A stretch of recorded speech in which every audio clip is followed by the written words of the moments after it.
pessoal começou a perguntar, como que esse negócio surgiu? Sabe que até o presente momento não tem nenhuma teoria sólida para explicar como ele surgiu, a não ser a teoria das hidroplacas? Todas as teorias nos dão ideias, mas a gente não sabe de onde teria vindo a força para fazer o negócio. A teoria das hidroplacas propõe algo mais ou menos assim. Imagina uma mola comprimida, apertada, com 2 pedacinhos de madeira em cima dela. A partir do momento que eu separar os pedaços de madeira, ou seja, agora a mola não tem mais pressão em cima dela ali no meio. O que aconteceria com essa mola? Ela faz aquela curvinha por causa da pressão dela. E se a gente fizesse isso no fundo dos oceanos? Em cima, agora embaixo d'água. Tudo embaixo d'água. Aqui vocês teriam do lado direito a África, do lado esquerdo a América. O que você tem é granito em cima, basalto embaixo. As placas de granito estão se separando. O basalto embaixo não tem mais pressão em cima dele. Aquela distância no meio é literalmente a rachadura, aonde a rachadura passou. Fez com que houvesse uma separação ali. Olha que coisa interessante que acontece com a rocha no fundo dos oceanos. Pelo fato da Terra ser redonda, ela apresentaria rachaduras latitudinais e longitudinais, ou seja, desse jeito e desse jeito, que é como vocês estão vendo ali. O que é fascinante nisso? Olha o fundo dos oceanos. É exatamente o que a gente vê no modelo computacional, é exatamente aquilo que a gente trabalha. Um dia, a África e a América já estiveram ligados, como a gente está vendo ali. Por onde passou a rachadura? Bem onde você está vendo a crista oceânica hoje. Ali foi o pontinho aonde essa rachadura toda passou. O pessoal fala, tá bom, mas uma rachadura? E esse negócio da água embaixo, água em cima, como é que teria ficado isso? A gente estuda isso também. Por exemplo, se a água estivesse lá embaixo, ela estivesse saindo, ela iria começar a remover um pedacinho da parte de cima, que é a parte do granito, e da parte de baixo, que é a parte do basalto. Olha que coisa interessante no gráfico que você tem ali à sua esquerda.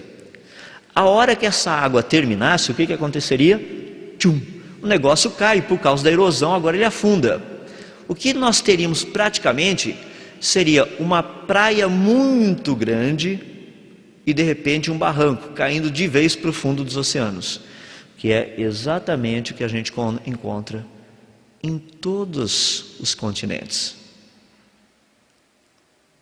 Não somente isso é interessante, porque as pessoas começam a perguntar, tá bom, mas e os continentes? Porque segundo a teoria das placas tectônicas, você tem essas placas se movimentando. A teoria das hidroplacas propõe um processo muito mais simples. O que você tem embaixo dessa placa continental? Água. A água escorrega. A gente não passa por problemas de aquaplanagem de vez em quando. Você está dirigindo o seu carro, você faz uma curva naqueles dias de chuva, que quase ninguém sabe nada de chuva. Você faz uma curvinha assim, o que acontece? Seu carro vai embora, aquaplanagem, escorrega. Só um pequeno parênteses aqui, só para vocês saberem. Vocês sabem como é que chinês dá nome? Porque chinês dá nome para os filhos usando água e pedra. Vocês sabem, né? Ele pega a pedrinha e joga na água, e a pedrinha faz assim, ó, Xin Tin Po. Essa é a maneira de dar nome. Só estou dando um pouquinho aí para vocês verem como água é um negócio influente na vida do nosso planeta. Até para dar nome para as crianças. De qualquer forma. Deixa eu deixar para vocês. Vamos ver o que teria acontecido nessa movimentação de coisas aí. Porque o grande problema que nós temos é para onde foi toda essa água do dilúvio. Então vamos dar uma olhadinha. Olha que coisa interessante. Aqui vocês estão vendo um continente todo embaixo d'água. Digamos, por exemplo, América. Estou ilustrando. Ela começa a se deslocar e olha o que acontece. Opa! Agora ela ficou compacta e mais alta. Um negócio que é interessante, as pessoas perguntam, mas para onde foi toda a água? A água não foi para lugar nenhum, está aqui no oceano. Até que o dia que você passar aí nesse oceano, quiser molhar o seu pezinho lá, você pode até cantar assim, ó, muita gente já morreu nessa água. E é verdade, o povo antediluviano morreu aí. Vocês acham que eles morreram aonde? A água do dilúvio está toda aí. Eu sei que muita gente acha engraçado, mas é verdade isso. Já pensou qualquer hora você acha um fóssil aí nadando no oceano? O contexto todo, que muitas pessoas têm dificuldade de entender, é que no fundo o que teria acontecido é algo bem simples. Seria algo assim: os continentes agora, ao se moverem, por causa do momento de inércia, eles foram compactados. Agora você tem oceanos mais profundos, porque agora a gente está em contato com o basalto direto lá embaixo, e ao mesmo tempo, por causa da compactação, você tem continentes mais altos. Ou seja, a quantidade de terra, de superfície de terra no planeta Terra hoje é diferente daquela pré-diluviana. Os continentes hoje são menorzinhos. Se você somar a área de todos os continentes de hoje, não daria a área da Pangeia inicial. Os continentes são mais altos, os mares mais profundos. A água não foi para lugar nenhum, continua toda aí. O que é fascinante nisso é que a movimentação de um continente iria produzir algumas coisas interessantes como essas. Primeiro, à medida que um continente se movimenta, por exemplo, a América está movimentando para cá. A hora que ela para, literalmente, ela vai encavalar. Por causa do momento de inércia, você teria uma cadeia de montanhas principais, uma região com planaltos e planícies, daí uma parte com cadeia de montanhas secundárias. Olha que interessante a América do Sul. Cadeia de montanhas principais, Cordilheira dos Andes, que a gente acha até conchinha lá em cima, né?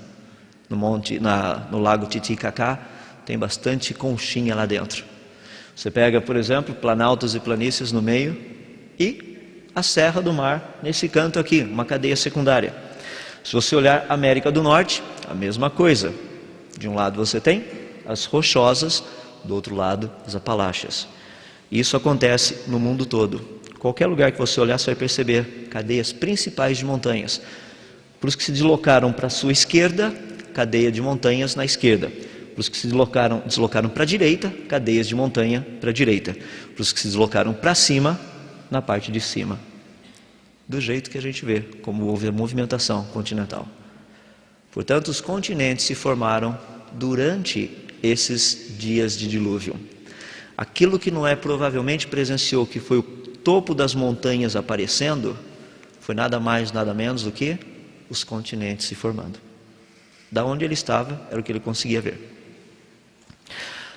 Daí vem o que a gente observa por aí. Essas são, por exemplo, parte das montanhas rochosas lá no Canadá. Olha as dobras das montanhas. Como que você dobra um tijolo? Não dá para dobrar tijolo, ele quebra. A menos que o tijolo não seja tijolo ainda. A mesma coisa com essas montanhas, com essas rochas. Outra coisa, dá uma olhadinha, por exemplo, do Grand Canyon do Colorado. O pessoal diz o seguinte: não, porque isso aí foi aquele riozinho que foi passando, em algumas milhares ou centenas de milhares de anos, ou em alguns milhões de anos, formou esse cânion. Tá legal. E a erosão do vento e da chuva não ia produzir efeito nenhum no cânion? Esse cânion é recente, ele tem uns 5.000 anos no máximo. Mas 5.000 anos atrás, mais ou menos, estava acontecendo um dilúvio aqui no planeta Terra. Hoje nós sabemos o quê? Que nessa região que vocês estão vendo ali, que é a região do Grand Canyon, é uma região que havia um grande lago, provavelmente que sobrou do dilúvio. Esse lago principal lá em cima, o Grand Lake, a parede dele ali embaixo deve ter estourado, caiu em cima do Hope Lake, que é um outro lago menor. Toda essa água desceu, formando o que é hoje conhecido como Grand Canyon. Quanto tempo mais ou menos? De 24 a 36 horas. Do jeitinho que a gente encontra hoje. Erosão rápida. Você percebe que um negócio que é interessante, dê uma olhadinha lá em cima. Todos os afluentes na região do Grand Canyon, os afluentes do rio Colorado, eles entram do jeito errado.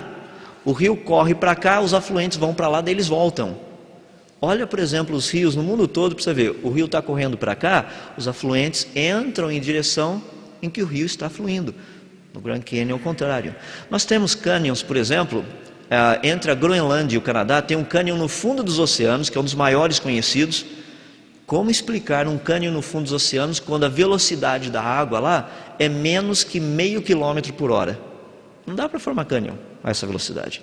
Então tem muita coisa legal que a gente tem visto que a teoria explica exatamente